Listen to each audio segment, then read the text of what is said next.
Hi hello నమస్తే. నేను మీ నాగేందర్. ఈరోజు మనం దురేందర్ 1 సీక్వెన్స్ అయినటువంటి దురేందర్ 2 the revenge movie block buster అయి బాక్స్ ఆఫీస్ దగ్గర రికార్డ్ సృష్టించింది. నటించినటువంటి నటుల గురించి మనం చర్చించుకుందాం. ముఖ్యంగా సారా అర్జున్ గారు మన బాల్య నటిగా నానా మూవీలో యాక్ట్ చేశారు. వారు టీనా జమేలిగా హీరోయిన్ పాత్రని పోషించారు. వారి తర్వాత మన హంజార్ అలీ మజార్ అనే పాత్రని రణ్వీర్ సింగ్ గారు పోషించారు. ఇందులో హీరో మరియు స్పై క్యారెక్టర్ని విజయవంతంగా యాక్ట్ చేశారు. వారి తర్వాత రెహమాన్ దఖావత్, అక్షయ్ ఖన్నా గారు ఈ పాత్రని పోషించారు. ఎస్పి చౌదరి అస్లాం అనే పాత్రని సంజయ్ దత్ గారు పోషించారు. మరియు మాధవన్ గారు అజయ్ సాన్యాల్ అనే పాత్రని పోషించారు. ఇది నిజ జీవితంలోని మన అజిత్ దోవెల్ గారి పాత్ర. అజిత్ దోవెల్ గారు మన భారత్ ప్రభుత్వానికి ఇంటెలిజెన్స్ బ్యూరో ఆఫీసర్గా పనిచేస్తున్నారు మరియు ఇండియన్ నేషనల్ సెక్యూరిటీ అడ్వైజర్గా 2014 నుంచి తన ఎనలేని సేవలు అందిస్తున్నారు. ఎన్నో కోవర్ట్ ఆపరేషన్స్ కూడా భారత్కి కోవర్ట్ ఆపరేషన్స్ విజయవంతం చేశాడు. తీవ్రవాదుల నుంచి రక్షించాడు. ఇప్పుడు ఈ మూవీ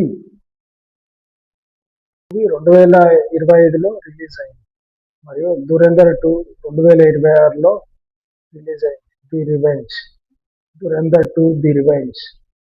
ఈ మూవీ యాంటీ పాకిస్తాన్గా జీసీసీ అనే సంస్థ వీరిని బ్యాన్ చేసింది. జీసీసీ అనగా గల్ఫ్ కోఆపరేషన్ కౌన్సిల్, వారు దీన్ని బ్యాన్ చేశారు. ముఖ్యంగా వీరు గల్ఫ్ కోఆపరేషన్ కౌన్సిల్లో ఉన్నటువంటి దేశాలు దీన్ని బ్యాన్ చేశాయి. అందులో యుఏఈ, కువైట్, బహ్రెయిన్, ఒమాన్ మరియు సౌదీ అరేబియా ఈ దేశాలు మూవీని బ్యాన్ చేశాయి. మరి యుఎస్, యూకే, ఆస్ట్రేలియాలో మేజర్ సక్సెస్ అయింది. ఇది మనము అనుకున్నట్టుగా ఇద్దరి మిలిటరీ మేజర్ల నిజ జీవిత చరిత్ర ఇది. ఒకరు రోహిత్ శర్మ గారు, మేజర్ రోహిత్ శర్మ గారు, రవీంద్ర కౌశిక్ గారి ఇద్దరి జీవితాల ఆధారంగా తీసినటువంటి మూవీ. మేజర్ రోహిత్ శర్మ గారు హర్యానాలోని మార్మూల ప్రాంతంలో జన్మించారు. 1978లో తాను హర్యానాలోని మాల్గా ప్రాంతంలో జన్మించారు. తాను కశ్మీర్లోని ఐఎస్ఐ తీవ్రవాదులైనటువంటి అబూ తరార్ మరియు అబూ సబ్జార్ అనే ఇద్దరు తీవ్రవాదులతో స్నేహం చేసి వారితో చేరి భారత్కు ఇన్ఫర్మేషన్ అందించారు. నాగలని ఐఎస్ఐ చేసేటువంటి విషయాలన్నీ భారత్కు చేరవేశారు. తాను అక్కడ ఇఫ్తఖార్ భట్గా జాయిన్ అయ్యాడు. కుప్వారాలో తాను గొరిల్లా టీంలో ఉండగా వారిని అటాక్ చేయగా అక్కడ అబూ తరార్ మరియు అబూ సబ్జార్ని అక్కడికక్కడే వారిని హతమార్చాక అనుకోని విధంగా తనని కూడా ఐఎస్ఐ తీవ్రవాదులు హతమార్చగా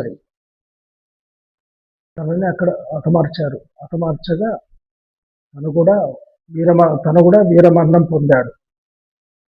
వీరమరణం పొందినందువల్ల తన కుటుంబానికి అశోక చక్ర ఇచ్చి సన్మానించారు. మరియు 1959లో జన్మించినటువంటి రవీంద్ర కౌశిక్ గారు భారత్కు ఎనలేని సేవలు అందించారు. తాను 1979 నుంచి 1989 వరకు అక్కడ కరాచీ యూనివర్సిటీలో విద్యాభ్యాసం చేశారు. బ్యాచిలర్ ఆఫ్ లా చదివి అక్కడ మిలిటరీ అడ్మినిస్ట్రేషన్ డిపార్ట్మెంట్లో అకౌంట్స్ సెక్షన్లో పనిచేస్తూ భారత్కు అక్కడ పాకిస్తాన్లో జరుగుతున్నటువంటి ప్రతి ఒక్క ఇన్ఫర్మేషన్ భారత్కు చేరవేశాడు. అనుకోని విధంగా భారత్ భారత్ ప్రభుత్వంలోని ముఖ్య నాయకుడైనటువంటి వ్యక్తి పాకిస్తాన్ వారికి, మిలిటరీకి మరియు ప్రభుత్వానికి ఇన్ఫర్మేషన్ ఇచ్చాడు. ఏమంటే భారత్ నుంచి నలుగురు స్పై మీ దగ్గర పనిచేస్తున్నారు అనే ఇన్ఫర్మేషన్ ఇవ్వడంతో వీరిని అరెస్ట్ చేసి చిత్రహింసలు పెట్టి జైలు పాలు చేశారు. జైలు పాలు చేయగా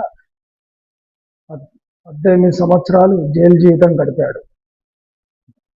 రవీంద్ర కౌశిక్ గారు అక్కడ ఉండగా తను అనారోగ్య పాలయ్యాడు.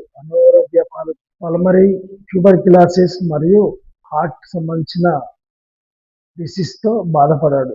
2001లో తనని విడుదల చేయగా కొన్ని రోజుల తర్వాత తాను అనుకోకుండా మరణించారు. అనారోగ్య పాలై తాను మరణించాడు. అనారోగ్యంతో ఉండటంతో తాను మరణించాడు.